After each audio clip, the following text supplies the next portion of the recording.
اس کے اور روحان کے مابین رشتے کے بارے میں بتایا۔ What rubbish! آپ لوگ کیا کہہ رہے ہیں؟ عدن کو اپنی سماعت پہ یقین نہ آ رہا تھا۔ ڈنر کے بعد اس کے ماں باپ اسے یہ سچائی بتا رہے تھے اور ساتھ ہی عنقریب شادی ہونے کا مجدہ جہاں فضا بھی سنایا جا رہا تھا، جسے سنتے ہی عدن رحمان جھٹکوں کی زد میں تھی۔ ڈیڈ، آپ نے سوچ بھی کیسے لیا؟ ایک سمپل گریجویٹ اور middle class Rohan Ahmed. Mind it Adan Rahman, میں نے جو کہنا تھا سو کہہ دیا۔ اس سے مجھے کوئی غرض نہیں کہ وہ کیا کرتا ہے یا کیا ہے، بس یہ طے ہے کہ تم بچپن سے اس سے منسوب ہو اور تمہاری شادی ٹھیک 2 ہفتے بعد اس سے ہوگی۔ عبدالرحمان صاحب نے حتمی انداز میں اپنا فیصلہ سنا کر باہر کا رخ کیا۔ موم آپ کچھ کہیں؟ عدن نے ماں سے مدد طلب کی۔ دیکھو عدن مائی چائلڈ، اپنے پاپا کے وسیع و عریض بزنس کی تم بھی اکلوتی وارث ہو، اور تم یہ نہیں جانتی کہ کتنے ہی لوگ دولت کی ہوس میں تم پر طاق لگائے بیٹھے ہیں، مگر ہم اپنی اکلوتی بیٹی کو ہمیشہ شاداں و فرحاں دیکھنا چاہتے ہیں۔ ہم تمہیں محفوظ ہاتھوں میں دے رہے ہیں۔ یہ ہم دونوں کا اور تمہارے پاپا کی بہن اور سب بڑوں کا مشترکہ فیصلہ ہے۔ بیٹا، تمہارا یہ خیال بالکل بودا سا ہے کہ وہ کم پڑھا لکھا اور ہماری کلاس سے میچ نہیں کرتا۔ دیکھو، جو شخص انتہائی ایماندار، مخلص اور کلچرڈ ہو اور آپ اس کی زندگی کے نشیب و فراز سے واقف ہوں تو ایسے بندے کو گنوانا نہیں چاہیے۔ اور جہاں تک انڈرسٹینڈنگ کی بات ہے تو نکاح کے 2 بول اس میں اہم کردار ادا کرتے ہیں، یہ تم بعد میں خود ہی جان جاؤ گی۔ اوکے مائی چائلڈ، سکون سے روحان احمد کے بارے میں سوچو اور باقی سب کچھ ہم پہ چھوڑ دو۔ شہربانوں نے اسے کافی حد تک مطمئن کرنا چاہا، مگر وہ اگلے کئی روز تک اپنے موقف پہ ڈٹی رہی، جس کو خاطر میں نہ لاتے ہوئے عبدالرحمان اور شہربانو شادی کی تیاریوں میں مصروف تھے۔ مہندی سے ٹھیک 2 دن پہلے عدن نے ہنگامہ برپا کر دیا کہ اسے یہ شادی نہیں کرنی۔ عبدالرحمان بیٹی کے رنگ ڈھنگ دیکھ کر دکھی تو تھے ہی، مگر واضح انکار ان سے برداشت نہ ہو سکا اور وہیں صوفے پر ڈھیر ہو گئے۔ عدن اور شہربانو کے ہاتھ پاؤں پھول گئے۔ ماں کا رونا دھونا اور باپ کی حالت عدن کو کچھ سوچنے کا موقع ہی نہ دے رہی تھی۔ اس کے حواس سلب ہو کر رہ گئے۔ معمولی اٹیک تھا۔ ڈاکٹرز نے 2 دن رکھنے کے بعد عبدالرحمان صاحب کو ڈسچارج کر دیا۔ باپ کی بیماری، ماں کی شکوہ کناں آنکھیں عدن سے دیکھی نہ جاتی تھی۔ چاروں نہ چار حامی بھرنا پڑی تو دونوں میاں بیوی نے سکھ کا سانس لیا۔ عدن رحمان نے دل میں تہیہ کر لیا تھا کہ پہلے ہی روز روحان پر اپنی ناپسندیدگی واضح کر دے گی، اور اس بات کو اس نے عملی جامہ بھی پہنا دیا، مگر روحان احمد کے جارحانہ تیور دیکھ کر وہ دنگ رہ گئی اور تمام رات اس نے روتے ہوئے دوسرے کمرے میں گزاری۔ روحان احمد کے دل میں کئی خواب تھے۔ وہ جب مہندی اور اپٹن سے رچی وسیع خوشبو، تازہ گلاب اور ایئر فریشنر کی پرفریب مہک اپنے اندر جذب کرتا ہوا بیڈ کی طرف بڑھا، پھولوں کے بیچ سرخ عروسی لباس میں ملبوس شہزادیوں کی سی حسن اور خوبصورتی لیے عدن عبدالرحمان براجمان تھی۔ کتنے ہی خوش کن احساسات لیے وہ بیڈ کی جانب بڑھا تھا، مگر دوسرے ہی لمحے اس نے جو الفاظ سنے وہ الفاظ تھے کہ ڈائنامائٹ۔ وہ اسی طرح بت بنا بیٹھا رہا جبکہ عدن رحمان ڈریسنگ روم کی طرف بڑھ گئی۔ روحان احمد کو اپنی قوت سماعت پہ یقین آ رہا تھا۔ وہ جو اپنی خاموش محبت کو پانے پہ فخر محسوس کر رہا تھا، لمحوں میں ہی اپنی ذات کی بے توقیری اور اپنے نازک جذبوں کی پامالی پہ چٹک پڑا۔ اس حسین و جمیل مغربی لڑکی نے اس کی انا اور خودداری ہی نہیں، اس کی عزت نفس اور وقار کو بھی مجروح کر کے رکھ دیا۔ وہ دھواں دھواں چہرہ لیے اپنے جذبوں کی پامالی پہ خاموش بیٹھا ماتم کر رہا تھا۔ اگر یہ لڑکی اس کی عزیز ماں کی لاڈلی اور اکلوتی بھتیجی نہ ہوتی تو وہ اس کا دماغ ابھی درست کر دیتا۔ کیا تھا اگر وہ اپنے والدین کے حکم پہ سر جھکا چکی تھی تو اس فیصلے کو سچے دل سے بھی قبول کر سکتی تھی۔ آخر اس سارے معاملے میں روحان احمد کا کیا قصور؟ روحان نے قریب پڑے صوفے پہ نیم دراز ہوتے ہوئے سوچا۔ غصے اور اشتعال سے وہ اندر ہی اندر اپنے وجود میں بپرے طوفان پہ قابو پانے کی تگ و دو میں ہلکان ہو رہا تھا۔ اسی طرح عدن رحمان ڈریسنگ روم سے باہر نکلی اور چند لمحے ششو پنج میں کھڑی رہی، پھر بیڈ کی طرف بڑھنے لگی کہ روحان احمد کی آواز پہ پلٹ گئی۔ اس گھر میں اور بھی کمرے ہیں، تم چاہو تو اپنا قیام وہاں کر سکتی ہو، میں اپنے کمرے میں تمہارا وجود ہرگز بھی برداشت نہیں کر سکتا۔ اگر تم اپنی مرضی سے اس گھر میں نہیں آئی تو مجھے بھی تمہاری کوئی ضرورت نہیں۔ اچھی طرح کان کھول کے سن لو، انتہائی ضبط کے عالم میں روحان احمد نے یہ الفاظ کہے اور اسے کمرے سے نکال کر زور سے دروازہ بند کر کے لاک کر دیا، اور غصے اور اشتعال سے یہاں سے وہاں ٹہل رہا تھا، جبکہ دوسری طرف عدن رحمان اس کا حد تک آمیز رویہ دیکھ کے اپنی جگہ دنگ رہ گئی تھی۔ اگلی صبح جب روحان احمد بوجھل وجود کے ساتھ بیدار ہوا تو بہت زیادہ وقت گزر چکا تھا۔ شاور لیتے ہوئے اس نے آنے والے حالات کے لیے کافی حد تک خود کو تیار بھی کر لیا تھا۔ کچن میں داخل ہوتے اس نے سرسری سا لاؤنج میں دیکھا تو ایک صوفے پہ عدن بیٹھی نظر آئی۔ اس نے نظر انداز کرنا مناسب سمجھا اور اپنے لیے ناشتہ تیار کرنے لگا۔ مہارت سے آملیٹ بنایا اور سلائس سینکنے کے بعد چائے دم پہ رکھی۔ عدن کا نکھیوں سے اس کی ساری کارروائی ملاحظہ کر رہی تھی، اور جب روحان کو اپنے سامنے براجمان ناشتہ نوش کرتے دیکھا تو اس کی بھی بھوک چمک اٹھی۔ وہ مزے لے لے کے ناشتہ کر رہا تھا جیسے دنیا میں ایک ہی کام رہ گیا ہو۔ عدن سے تو اخلاقاً یا مروتاً بھی نہ پوچھا، اس پہ وہ اور جل کے رہ گئی۔ بالآخر برداشت سے باہر ہوا تو بولی، مجھے سخت بھوک لگی ہے، یہاں پر کوئی نوکر نہیں ہے تمہارا، اگر بھوک لگی ہے تو خود ہی ناشتہ بنا لو، غالباً کچن کا راستہ پتہ ہوگا، یا پھر میں بتا دوں۔ روحان نے بے پرواہی سے جواب دیا تو عدن پیر پٹکتی کچن کو روانہ ہو گئی۔ ناشتہ بنانے کا اس نے تصور بھی نہ کیا تھا۔ بڑی سوچ بچار کے بعد پین دھو کر سکھائے بغیر اس میں آئل ڈالا اور ساتھ ہی انڈا ڈال دیا۔ برنر آن کرنے میں چند ہی لمحوں میں آئل کے دل فریب چھینٹوں اور اس کی دلخراش چیخوں نے زمین و آسمان ایک کر دیے۔ روحان اس اچانک افتاد پہ گھبرا گیا اور کچن کی طرف دوڑا۔ اندر کا ماحول حسب توقع تھا۔ مجھے کیا پڑی ہے مرہم کی؟ روحان نے سر جھٹکا، مگر عدن کی حالت دیکھ کر اس کا دل نرم پڑ گیا۔ سو اسے بازو سے پکڑ کے لاؤنج میں لایا اور فرسٹ ایڈ باکس لینے چلا گیا۔ اس عرصے میں عدن خود پہ کافی حد تک قابو پا چکی تھی۔ عدن کے چھالوں پہ ٹیوب لگاتے وہ کنکھیوں سے اس کا جائزہ لے رہا تھا۔ مہندی سے رچی ہتھیلیاں، سفید سے ڈول بازو اور دلکش سراپا۔ وہ نظریں چراتا اٹھ کھڑا ہوا اور لاؤنج سے نکلتا چلا گیا۔ واپسی میں اس کے دونوں ہاتھوں میں کچھ بیگز تھے۔ کچن میں جا کے پہلے کھانا نکالا اور پھر عدن کو ڈھونڈتا ہوا متعلقہ جگہ تک پہنچ گیا۔ تم نے صبح سے غالباً کچھ نہیں کھایا، اب لنچ ٹائم بھی نکلنے والا ہے، چلو اٹھو اور کھانا کھا لو، میں باہر تمہارا انتظار کر رہا ہوں۔ یہ کہہ کے وہ کمرے سے چلا گیا۔ صبح تو پوچھا تک نہیں، اب آیا ہے پوچھنے۔ ڈیڈ، آپ نے مجھے کہاں پھنسا دیا؟ ابھی تو میں اپنی بیچلرز لائف کو انجوائے کرنا چاہ رہی تھی، مگر آپ لوگوں نے اس ظالم شخص کے حوالے کر دیا مجھے۔ عدن روتے ہوئے شکوہ کرنا تھی۔ چند لمحوں کے توقف سے اس کی بھی بھوک چمکنے لگی۔ بڑی سوچ بچار کے بعد ڈھیٹ بن کے چل دی۔ وہ بے مروت شخص کھانے میں بری طرح مصروف تھا، جسے دیکھ کے اسے غصہ آیا۔ آ گئی ہو، چلو فٹافٹ شروع ہو جاؤ، سردار کی مچھلی بڑے بڑوں کے پیٹ میں چوہے دوڑا دیتی ہے، تم بھی کیا یاد کرو گی؟ ویسے یہ خاطر مدارت صرف آج کے لیے ہے، اور یہ بات اچھی طرح ذہن نشین کر لو کہ اگر یہاں رہنا ہے تو ہر کام خود کرنا پڑے گا۔ میں کوئی تمہارے والد بزرگوار کی طرح لینڈ لارڈ نہیں ہوں، سیدھا سادہ شریف بندہ ہوں جو صرف عزت کی روٹی کافی سمجھتا ہے۔ اب بھی اپنے اکلوتے ماموں کی وجہ سے تم سے نرمی سے پیش آ رہا ہوں، ورنہ تم اس قابل نہیں ہو۔ اب گھور کیا رہی ہو؟ آ بھی جاؤ، ورنہ فش اگر ٹھنڈی ہو گئی تو مجھے بددعائیں دو گی۔ کسی حد تک خود کو نارمل رکھتے ہوئے اس نے مخاطب کیا، اگر بھوکے رہ کے خودکشی کرنے کا ارادہ ہے تو شوق سے کرو، مگر اپنے پیرنٹس کے گھر جا کے۔ فی الحال یہ پروگرام ملتوی کر دو اور کھانا کھا لو۔ وہ اپنی جگہ سے ٹس سے مس نہ ہوئی اور پھر بولی، میں کیسے کھاؤں؟ جواب میں اس نے اپنے دونوں ہاتھ بھی آگے کر دیے۔ اوہ سو سیڈ، چلو میں کھلا دیتا ہوں۔ جانے کس جذبے کے تحت وہ کہہ اٹھا۔ پھر اسے نوالے بنا بنا کے کھلاتے ہوئے اس کے چہرے کو انتہائی قریب سے دیکھا تو سارا غصہ اور اشتعال جانے کہاں جا سویا۔ کھانا ختم کرنے کے بعد اسے چائے کی آفر کی گئی تو اسے بری نہ لگی، کیونکہ کل رات نیند پوری نہ ہونے کی وجہ سے اور مسلسل رونے سے اس کا بھی سر بھاری ہو رہا تھا، لہٰذا اس نے اس بات میں سر ہلا دیا۔ عبد الرحمان صاحب کا فون آیا تھا۔ عدن نے سننے سے انکار کر دیا اور سونے کا بہانہ کر کے کمرے میں چلی گئی۔ چاروں نہ چار روحان کو مناسب طریقے سے معذرت کرنا پڑی اور پھر وہ بھی سونے کی غرض سے اٹھ گیا۔ بیڈ پہ نیند دراز ہوتے ہی عدن کا حسین سراپا اس کی نگاہوں میں گھوم گیا، مگر ساتھ ہی رات کا واقعہ بھی یاد آ گیا۔ اس جیسا شریف آدمی اپنی بیوی کے ساتھ کوئی زور زبردستی نہیں کرنا چاہتا تھا۔ محبت کے بارے میں وہ خلیل جبران سے متفق تھا، اگر آپ کو کسی سے محبت ہے تو اسے آزادی دے دیں، اگر وہ آپ کی ہوگی تو آپ کے پاس ضرور واپس لوٹے گی، اور اسی وقت کا اسے بھی انتظار تھا۔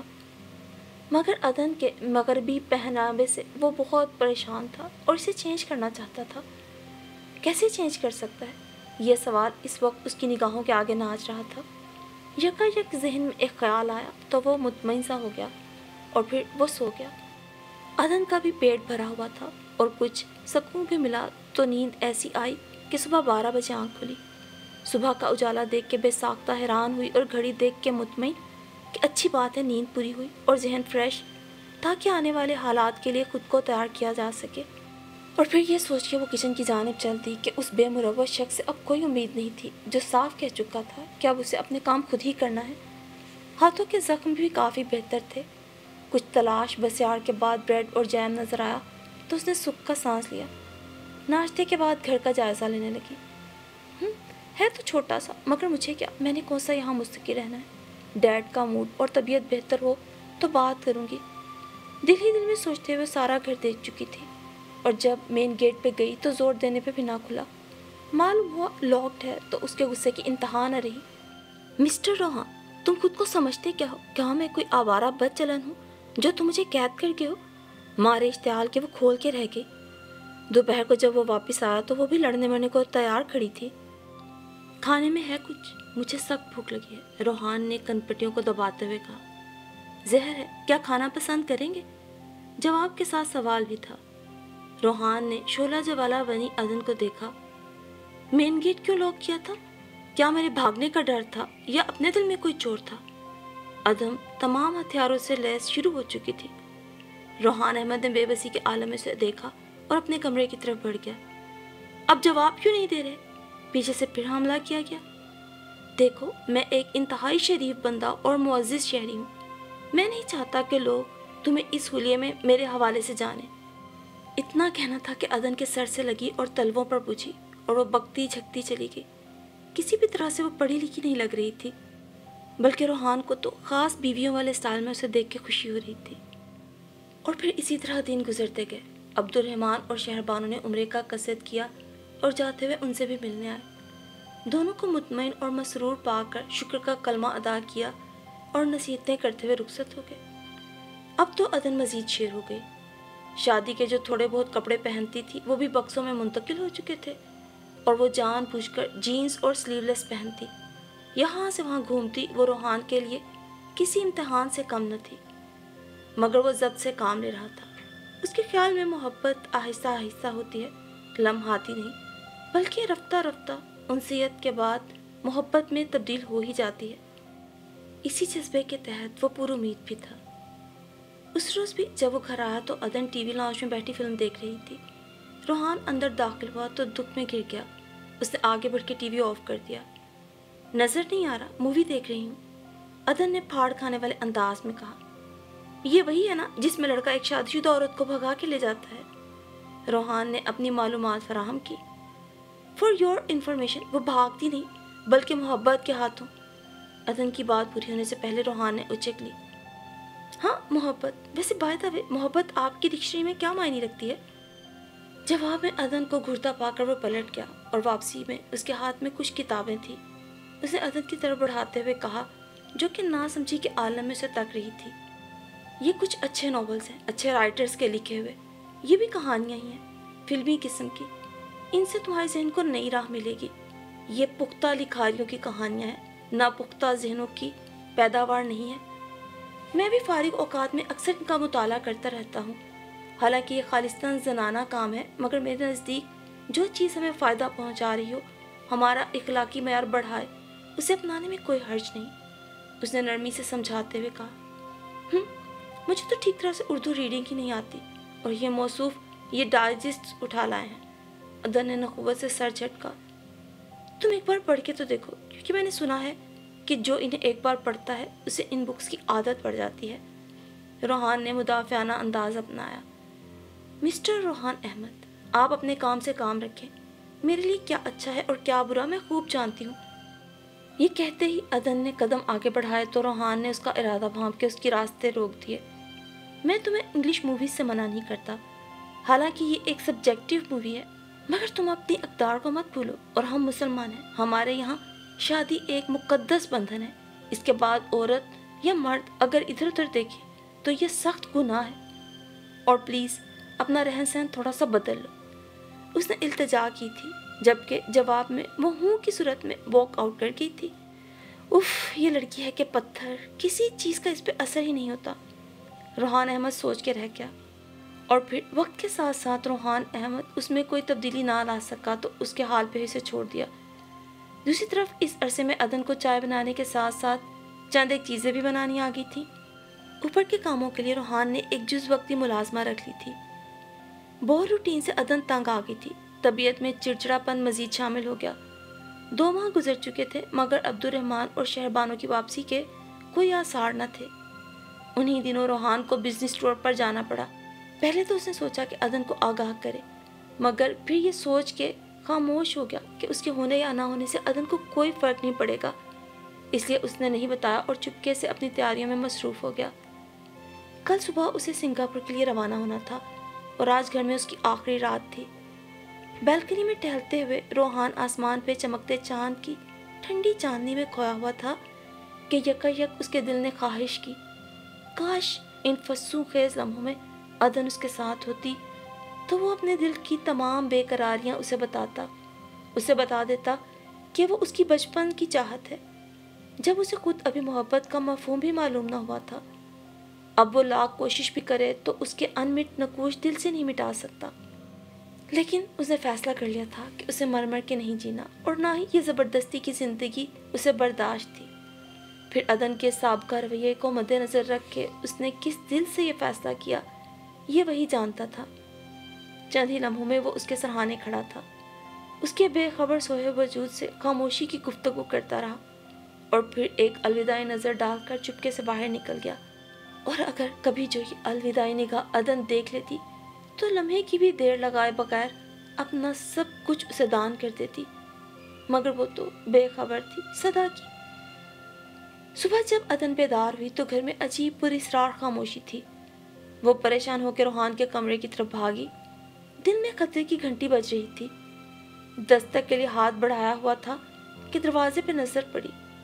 بے ساختہ ہاتھوں نے چپکے کاغذ کو اتار لیا، صاف اور شفاف تحریر اس کے سامنے تھی۔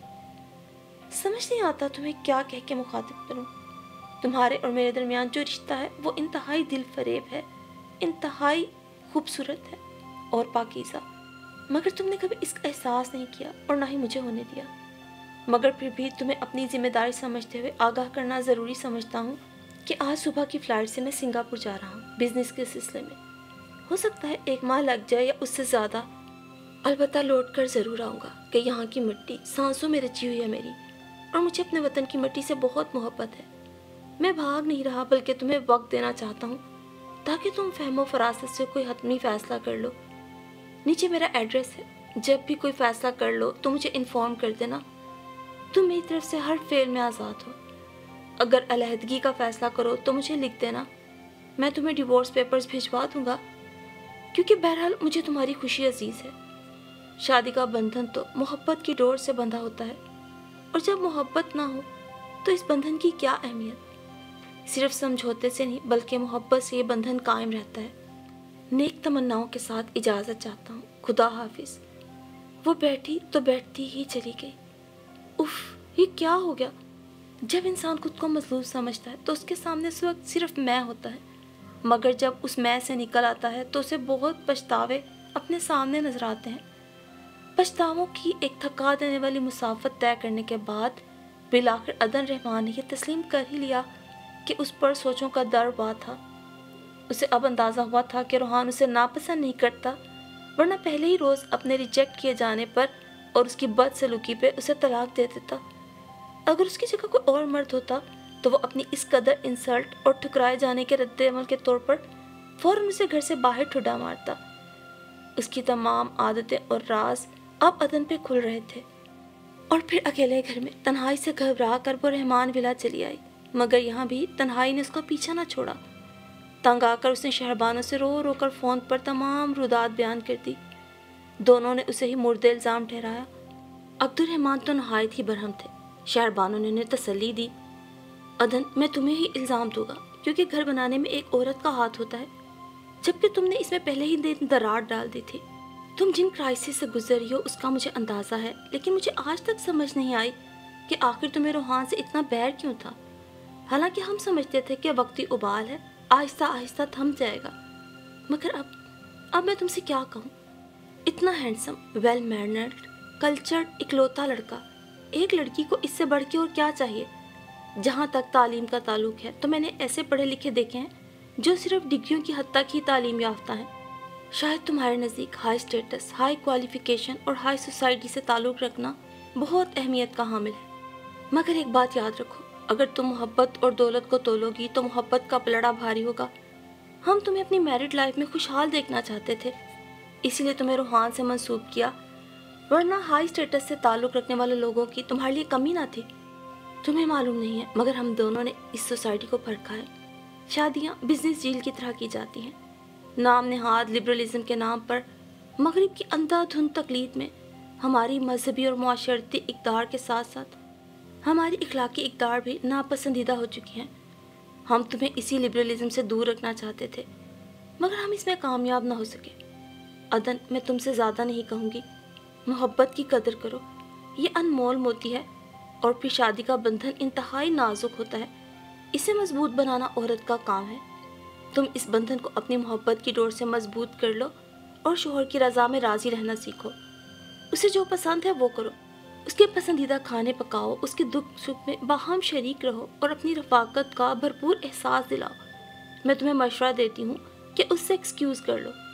شہربانو نے اسے فیصلہ کرنے کے لیے تنہا چھوڑ دیا، اور پھر جب وہ لوگ واپس لوٹے تو دونوں کو خوشگوار حیرت ہوئی۔ عدن نے نہ صرف ان سے اپنے سابقہ رویوں کی معافی مانگی، بلکہ اپنا حلیہ درست کر کے دین میں زیادہ سے زیادہ دلچسپی لینے لگی۔ نماز پنجگانہ کی پابندی کی تو دل و روح کو سکون ملا۔ روحان کا چند ایک بار فون آیا، مگر اس نے بات نہیں کی، دونوں طرف سے ہی فی الحال خاموشی تھی۔ عید الاضحیٰ قریب آ رہی تھی، وہ اس مقدس مہینے میں خدا کے حضور گڑ گڑا کر اپنے گناہوں کی معافی مانگ رہی تھی۔ سجدے طویل ہوتے جا رہے تھے، روحان کا سامنا کرنے کے خیال سے ہی وہ نادم ہوتی جاتی، مگر ابھی تک اس کے آنے کے آثار نہ تھے۔ اس نے عید کی کوئی شاپنگ بھی نہیں کی تھی، ایک دو بار شہربانو ہی اسے زبردستی بازار لے گئی، کپڑے اور جوتے دلانے کے بعد چوڑیاں وغیرہ بھی لے دیں۔ بقول ان کے شادی کے بعد میکے میں اس کی پہلی عید تھی، اور پھر عید کی رات اسے زبردستی مہندی بھی لگوا دی۔ وہ دل ہی دل میں ہنسی، بھلا یہ بھی کیا عید ہوئی جس میں کوئی سراہنے والا ہی نہیں، مگر وہ تو خود ہی اسے ناراض کیے بیٹھی تھی۔ حسب معمول رات کو دیر تک وہ سجدے میں روتی رہی۔ صبح عید کی نماز کے بعد قصاب کو بلایا گیا اور سنت ابراہیمی ادا کی گئی۔ شہربانو سے تیار ہونے کا کہہ گئی تھی۔ اس نے اپنے حنائی ہتھیلیوں کو دیکھا جن پر خوب مہندی رچی تھی، بد دل سی ہو کے تیار ہو رہی تھی کہ اسی اثناء میں شہربانو اندر داخل ہوئی، اور پھر اس کی نانا کی پرواہ نہ کرتے ہوئے اسے تیار کیا اور مطمئن ہو کر اسے نیچے کی جانب لے کے چل دیں۔ ابھی سیڑھیاں اتر رہی تھیں کہ عدن کی نظر نیچے پڑی۔ یہ حقیقت تھی یا الوژن؟ وہ دشمن جاں عبد الرحمن صاحب کے ساتھ محو گفتگو تھا۔ عدن کی آنکھوں میں ڈھیر سا پانی جمع ہو گیا۔ وہ الٹے پاؤں کمرے میں بھاگی، جبکہ باقی لوگ اسے پکارتے ہی رہ گئے۔ بیڈ پہ گر کے وہ آنسو بہانے میں مصروف تھی کہ دروازے پہ دستک ہوئی، مگر اس نے اٹھنے کی زحمت نہیں کی۔ دوسری طرف بھی مزید انتظار کا تکلف نہ کیا گیا، اور وہ دروازہ خود ہی کھولتا ہوا اندر چلا آیا۔ اس کے قریب آہٹ ابھری، مگر سر اٹھانے کی فرصت کسے تھی؟ یہ ناز، یہ انداز، واللہ وہ اپنے شغل میں مصروف رہی۔ مسز عدن روحان احمد، ابھی میں زندہ ہوں، جب مر جاؤں نا تو جی بھر کے آنسو بہا لیجیے گا۔ اتنا کہنا تھا کہ وہ تیر کی طرح سیدھی ہوئی۔ سامنے دیکھا تو وہ مجسم مسکراہٹ تھا۔ وہ دیکھتی چلی گئی۔ ایسے موقع پر فلموں کے ہیرو ہیروئن کے لیے گانا گاتے ہیں، مگر میں اس معاملے میں بالکل کوڑا ہوں، لہٰذا میری اچھی سی ہیروئن پلس بیوی ادھر متوجہ ہوں۔ مگر وہ ٹچ سے مس نہ ہوئی، پھر خود ہی چل کر اس کے سامنے آ گیا تو عدن نے کچھ کہنے کے لیے لب وا کیے، اس کے ہونٹوں پہ انگلی رکھ کر چپ رہنے کا اشارہ دیا۔ کچھ نہیں میری جان، تنہائی کی یہ داستانیں کسی اور وقت کے لیے اٹھا رکھو، اس وقت صرف ان لمحوں کو محسوس کرو۔ نہایت گمبھیر لہجے میں کہا گیا تو وہ سر پٹا گئی۔ ارے تم تو 18ویں صدی کی ہیروئن کی طرح شرما گئی۔ وہ دل لگی کر رہا تھا جبکہ عدن کی جان پر بنائی تھی۔ وہ معذرت کے الفاظ ڈھونڈ رہی تھی جب ہی روحان کی آواز آئی۔ اگر معافی مانگنے کا سوچ رہی ہو نا تو فی الحال معافی نہیں ملے گی۔ عدن نے بے ساختہ سر اٹھایا۔ ایک شرط ہے، پہلے عید تو مل لو، شریر انداز میں کہا گیا۔ مگر عید ملنے کے لیے پہلے عید ہی ضروری ہوتی ہے نا۔ اس کا بھی اعتماد بحال ہوا تو وہ بھی کیا اٹھی، مگر اپنے ہی لفظوں میں پھنس گئی، کیونکہ وہ بنفس نفیس عیدی دینے کو موجود تھا۔ وہ بھاگنے کو پر تول رہی تھی، لیکن روحان نے بھی اس کا ارادہ بھانپ کر اسے اپنی مضبوط پناہوں میں لے لیا۔ اس نے سر اٹھایا تو روحان بہت محبت سے اسے دیکھ رہا تھا، اور پھر عدن نے بھی بھاگنے کے تمام منصوبے ترک کرتے ہوئے روحان کے کندھے پہ اپنا سر رکھ دیا۔ اسے عجیب سکون اور طمانینت اپنے اندر تک اترتا محسوس ہوا تھا۔ کتنی ناشکری تھی وہ، زیادہ سے زیادہ کی ہوس میں جو اسے ملا تھا اس کی قدر ہی نہ کر پائی تھی۔ لیکن آج وہ جان گئی تھی کہ ایک مخلص، محبت کرنے والے اور باوفا مرد سے زیادہ ایک عورت کے لیے اور کوئی بھی شے قیمتی نہیں ہوتی، اور اس کے شوہر میں تو اس کے ساتھ ساتھ اور بھی کتنی ہی صفات موجود تھیں، اور آج اسے ان تمام خوبیوں کی قدر بھی ہو گئی تھی۔ وہ خوش تھی کہ اللہ نے اسے روحان احمد جیسے جیون ساتھی سے نوازا تھا۔ روحان بھی اسے اپنی باہوں میں لیے مسکرا رہا تھا، اور وہ سوچ رہا تھا، سچ ہے، محبت ہوتے ہوتے ہو جاتی ہے۔ اگر محبت آپ کے نصیب میں ہو تو اسے آزاد چھوڑ دینا چاہیے۔ آپ کی ہوگی تو آپ کے پاس پلٹ آئے گی۔ یہ صرف خلیل جبران کا ہی نہیں، آج سے روحان احمد کا بھی نظریہ تھا، جبکہ آسمانوں پہ چھائے بدلی بھی اس ملن پہ مسکرا اٹھی تھی، اور اللہ نے بھی تو تمام رشتوں میں نکاح کے بندھن میں بن جانے پر شوہر اور بیوی کے اس رشتے کو پسندیدہ قرار دیا ہے کہ اس رشتے کا خلوص، پیار اور وفا ہی ایک بہترین نسل کا ضامن ہوگا۔